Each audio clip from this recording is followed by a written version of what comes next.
تمہیں کیا معلوم کہ رب کا واسطہ بے بسی کی کس انتہا پہ دیا جاتا ہے۔ تمہارے دل میں مکین ہونا کسی بھی نعمت سے کم نہیں ہے۔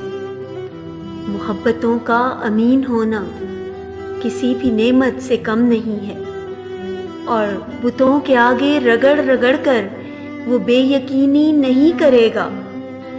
کسی نڈر کی جبین ہونا کسی بھی نعمت سے کم نہیں ہے۔ کہیں بھی فٹ پاتھ کے کنارے کوئی یہ حسرت سے کہہ رہا تھا کہ اس جہاں میں زمین ہونا کسی بھی نعمت سے کم نہیں ہے، اور زمانے والے بھی تیری صورت پہ والہانہ ہی مر رہے ہیں۔ زمانے والے بھی تیری صورت پہ والہانہ ہی مر رہے ہیں۔ جہان بھر میں حسین ہونا کسی بھی نعمت سے کم نہیں ہے۔ جو اتنے سارے ذہین لوگوں کو تم نے پاگل کیا ہوا ہے، تمہارے جیسا ذہین ہونا کسی بھی نعمت سے کم نہیں ہے۔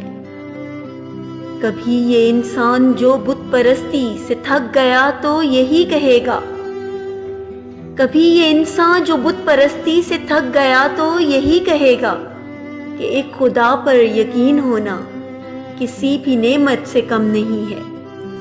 تمہارے دل میں مکین ہونا کسی بھی نعمت سے کم نہیں ہے۔